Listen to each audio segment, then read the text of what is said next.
Hey guys, I'm Santina Murin for Born to Vibe, and today I'm out here in New York City at Arlene's Grocery with Emilie Brandt. How are you doing?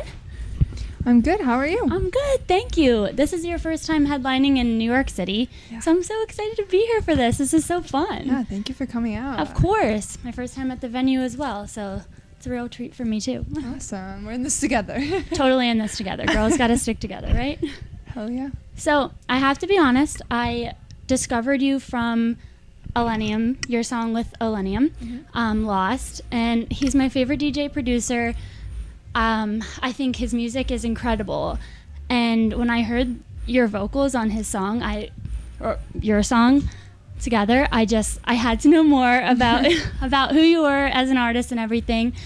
So first I wanted to know, how did that really come about, working with him? So especially in the EDM world, Right. a lot of producers like that will, make a track and then send it out to a bunch of people and see who can do, they call it top lines, and see who can do vocals and lyrics and melody over it. And so it trickled down through my manager to my team, and wrote to it and sent it back, and within a day Nick got back to us and was like, hey, I was about to scrap this track, but I really really like what you did, and now I'm gonna kind of rework it. So the drop changed from the original one that I had written to, but that was how it happened, and I didn't know how big that album was going to be, right? And it really just blew up. So I'm sure that helped you tremendously too, it was kind of gave me some footing in the EDM world, which I'm completely new to. Right. So that's awesome. Yeah. And I was actually curious if you guys maybe got to link up together, with you being in Denver and him being in Denver. Yeah, he's invited me out to a few shows, and we've hung out a few times. That's great. He's a really great dude. That's good to know. I have yet to meet him, but would love to. So like I said, once I heard your vocals on that, I had to know more. So I looked you up, found you. That's so sweet. Yeah, no, that's definitely a great way to get to know new artists. Even the openers tonight, I'm excited to see them perform and maybe get to know new music as well. But so your debut album came out now technically last year, in 2018, Freeform, which I love that, and my favorite song is Hello to Sorrow. Oh, really? I love that song. The lyric, I don't want the pain to go, it's all I have left. I feel that in my soul so much. It just, every my friends song. call me emo Lee sometimes. I have sometimes really emo lyrics, but it translates well sometimes. Listen, I was the angstiest girl growing up. Yes, girl. Please. I still have my first favorite pair of Converse I wore to all my shows, all my old hoodies, absolutely. the grunge. I mean, I'm still wearing Vans all the time. Yes. I love it. So I wanted to know this. I saw, about a year ago, you tweeted at Eden and said you would love to do a song together. Did anything ever come of that, or could there be a future song possibly? We do have a few collaborations coming out. Okay. I think starting in February or March, but have been working on those in 2018 to release this year. So I can't say who I have collaborations coming out. Can't say who, but maybe. But stay tuned and you find out. Stay tuned. Hey, fair enough. That's it's not bad. So, okay, your single Gray came out after your album, right? So you gave us a whole album, and then she's like, but wait, there's more. I have this amazing new song also. Your single Gray too, it pays tribute a little bit to some mental health areas in the song, and you're pretty open about mental health and everything. Absolutely. How do you feel like that helps not only you personally by being so vocal and open about it with your audience, but helps your audience as well? I've always struggled with mental health. I didn't know when I was younger all this shit that's wrong with me. Am I allowed to swear? I don't know. Of course, you can say whatever you want, and there's nothing wrong with you. Okay. It's just not wrong, but I didn't understand myself on the level that I understand myself now. Is a better way to say that. Yes. And I really started using music in high school, writing music, letting it out was kind of my form of, I was never a diary person at all. So the songs became my sort of personal diary, and I started writing songs in my room when I was younger. And then I started sharing it with a couple of people that were close to me, and I saw firsthand how much that really helps people to just have other people know that they're not alone in what they're going through, because no matter, you know, your diagnosis or your label on yourself, or, you know, no matter what it is, the mental health world is just such a broad spectrum. No matter what it is, like, I found music to be really healing in any form, and it helps everyone differently. It touches everyone differently. And once I saw firsthand how much it was helping people around me, you know, people, my friends saying, I really like that song you wrote. It really helped me get through my breakup, or it helped me get through something I was going through.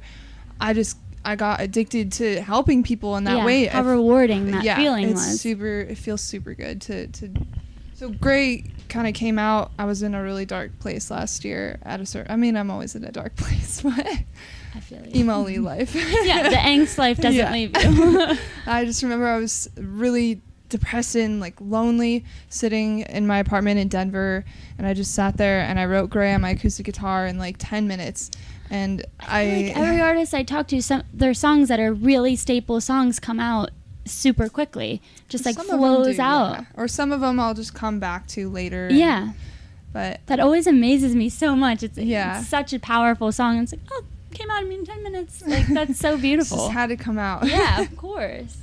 I also think with the mental health stuff as well today, it's really eye-opening and kind of inspiring to see so many celebrities and you know, artists and public figures speaking out about it and helping the people who are admiring them and looking up to them and realizing, oh, my idol is like that. I can be okay to be like that. Yeah. And I think it's just mental health is, you know, sometimes medications work for people, sometimes therapy works for people, sometimes like me, music helps me, and I work out, and, you know, I do what I need to do. If I have a day where I just know that I need to be alone and close myself in my room or lay in bed all day and watch Netflix, then I'll do that. And it's all about finding what works for you, and music just happens to be my biggest thing that helps me. So I'm glad that it helps other people, because it's already such a huge thing helping me that's just a super awesome bonus. Yeah, exactly. It's like that's your therapy for yourself, and then the fact that it can reach other people is just like, because I have bands, I have music that I listen to that have helped me since I was a young kid, you know, and so the fact that I'm now doing that for other people is mind-blowing. Right. No, I love that. So I want to talk about your hair. I love your hair. Thank I you. love that you cut it. And I saw that you said something, I think maybe you tweeted it, that said you'd felt more like yourself than you ever have before after cutting your hair. Yeah. What made you do it, and how long have you wanted to do it? I am spontaneous or yeah, I'm a very impulsive person. Okay. And people that know me know that even when my hair was long, I didn't ever do anything to it, and it kind of always looked cray. So I would look at photos and be like, oh, I should have done something to my hair. Literally, my hair is like almost to the ground, and I don't touch anything. I already complimented your shoes, so I didn't want to be weird, but like your hair, girl, like your hair makes me miss my hair a little bit, but. And your hair makes me want to cut all mine off. So the grass is greener, you know. Always. But I realized a few months ago I'd never really thought about my image and how I want to portray myself in a visual way. Right. So I think that just putting some thought into it, I was like, I'm down to try it. And once I cut my hair, it was kind of 50-50 if I was going to like it myself or not. But once it came off, the lady told me, she's like, before she cut the big pieces off, she's like, take a deep breath. And then she cut it off, and she's like, wow, you didn't even take a deep breath. I was like, I feel great. I love keep this. Going. I was like, can I touch it?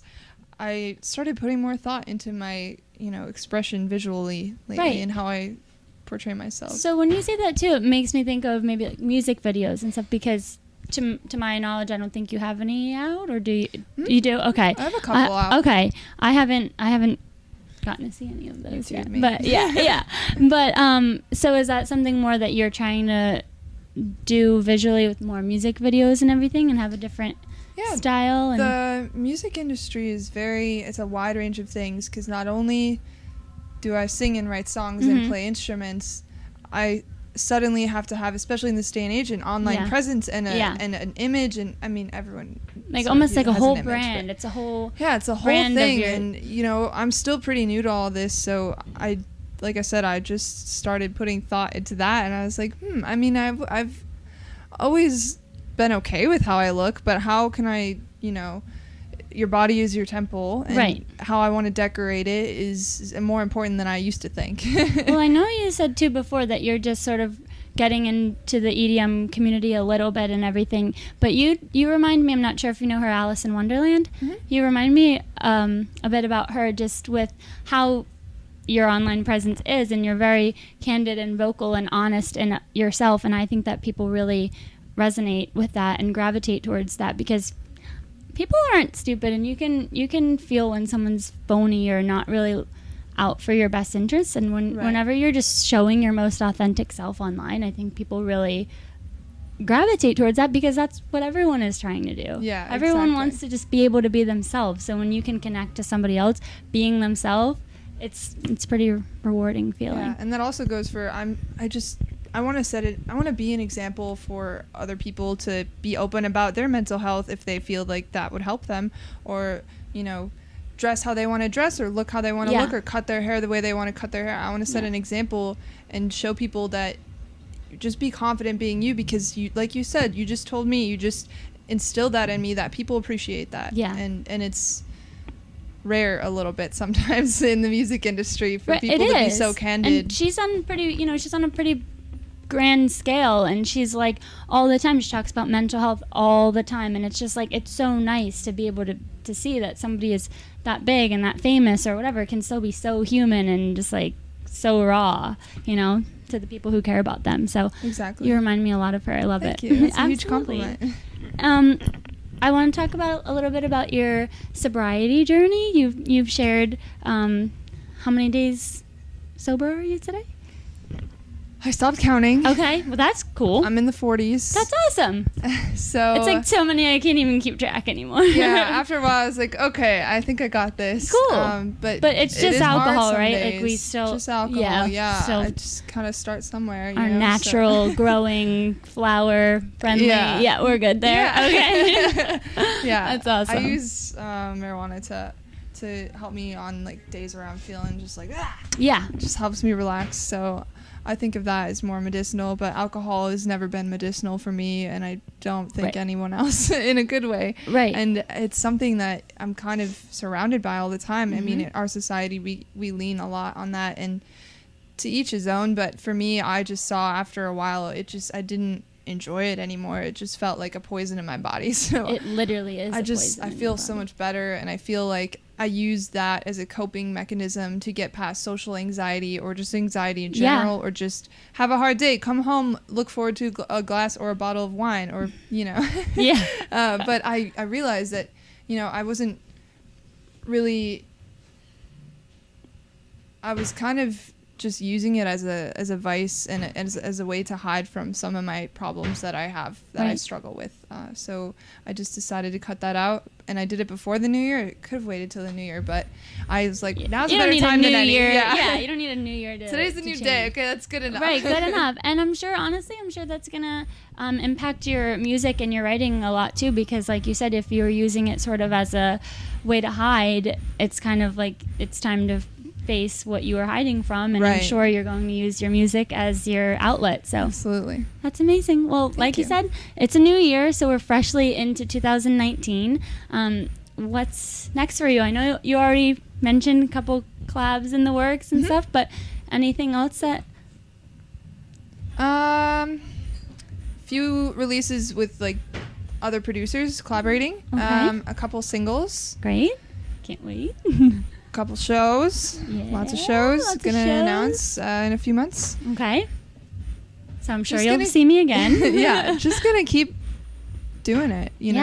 This is what I love to do, so I'm just gonna keep doing it and keep being real and just living my life, I guess. And last but not least, what are you doing in 2019? I'm gonna bring back shoulder pads. Single-handedly bring back shoulder pads in 2019. We're doing this is the year. It's happening. I don't care. 2019. Oh, is it 2020, 25? I don't even know what year it is. Whatever, who cares? We're having a blast. All that matters is shoulder pads are coming back. And we're here. I'm here for it. That's awesome. Thank you so much. I don't want to take up too much of your time, so I really appreciate it. I'm so excited to see you tonight. This is going to be great. Thank you. Thank you so much for interviewing me today. Course. You're so sweet. With Emilie Brandt, I'm Santina Murin for Born to Vibe. Thanks, guys.